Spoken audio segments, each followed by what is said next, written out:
ഇനി നമ്മൾ പോകുന്നത് പാർലമെന്റിലെ പൊരിഞ്ഞ പോരാട്ടത്തിന് ഒരുങ്ങും മുമ്പ് കളിക്കളത്തിൽ തകർപ്പൻ പ്രകടനവുമായി എംപിമാർ എത്തിയ വാർത്തയിലേക്കാണ്. KUWJ ഡൽഹി ഘടകം സംഘടിപ്പിച്ച ബാഡ്മിന്റൺ ടൂർണമെന്റിലാണ് എംപിമാരായ ഷാഫി പറമ്പിലും പി സന്തോഷ് കുമാർ എംപിയും തകർത്തത്.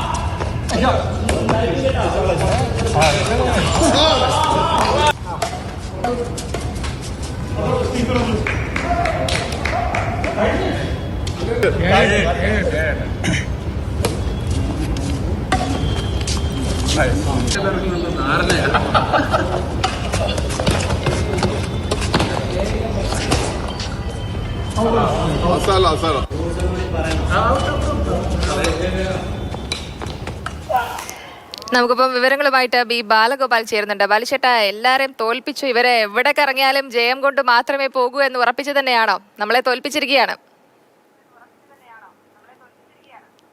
ജയലക്ഷ്മി, അങ്ങനെ തന്നെ പറയേണ്ടി വരും. കാരണം വളരെ വാശിയേറിയ ഒരു മത്സരമായിരുന്നു ഡൽഹിയിൽ ഇന്നലെ നടന്നിരുന്നത്. ഈ എല്ലാ വർഷവും ഞങ്ങൾ KUWJ ഡൽഹി ഘടകം ഇതുപോലെ ഈ മത്സരങ്ങളൊക്കെ സംഘടിപ്പിക്കും. കഴിഞ്ഞ 2 വർഷമായിട്ട് ഞങ്ങൾ ഈ ഷട്ടിൽ ബാഡ്മിൻ്റൺ ടൂർണമെൻ്റ് ആയിരുന്നു സംഘടിപ്പിച്ചിരുന്നത്. ഇത്തവണത്തെ ഈ ഉദ്ഘാടന മത്സരത്തിലാണ് ഉദ്ഘാടനത്തിൻ്റെ ഭാഗമായിട്ടായിരുന്നു ഷാഫി പറമ്പിലും സന്തോഷ് കുമാറും എംപിമാരുടെ ടീം എന്ന നിലയിൽ അവരിറങ്ങിയത്. അവർക്കെതിരെ മത്സരിച്ചത് ഞാനും അച്യുതനുമായിരുന്നു. ഞങ്ങളുടെ പ്രസിഡന്റ് ധനുസുമോദായിരുന്നു ഇങ്ങനെ മത്സരിക്കണമെന്ന് പറയുകയും ഞാനും അച്യുതനും മത്സരിക്കാൻ വേണ്ടി ഇറങ്ങിയത്. അച്യുതൻ ഒരു പ്രൊഫഷണൽ ബാഡ്മിൻ്റൺ താരം കൂടിയ ആണ്. ഞങ്ങൾക്ക് ഈ മത്സരത്തിൽ അവർ എംപിമാർ അവരുടെ അനുഭവ സമ്പത്തൊക്കെ കാരണം ഞങ്ങളെ വാശിയേറിയ ഈ മത്സരത്തിൽ പരാജയപ്പെടുത്തിയെന്നതാണ് ഒരു യാഥാർത്ഥ്യം.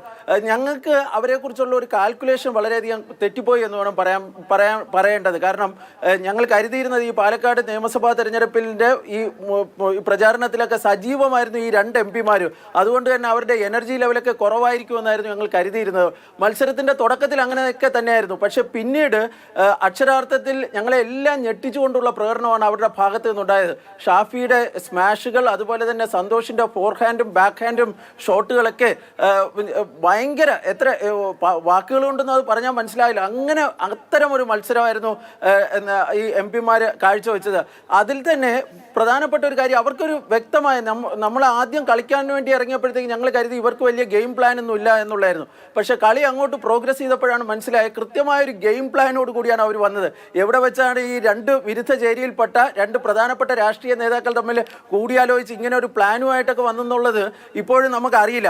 കാരണം അവർ കൃത്യമായൊരു കൗണ്ടർ അറ്റാക്കിൻ്റെ സ്പേസ് ഇട്ടുകൊണ്ടായിരുന്നു ആ മത്സരം നടത്തിയിരുന്നത്. ഞാൻ നേരത്തെ പറഞ്ഞതുപോലെ തന്നെ തുടക്കത്തിൽ നമുക്കായിരുന്നു ലീഡ് ഉണ്ടായിരുന്നത്. പിന്നീട് ഒപ്പത്തിനൊപ്പമായി അവസാനം 14-14 എന്ന നിലയിലെത്തി.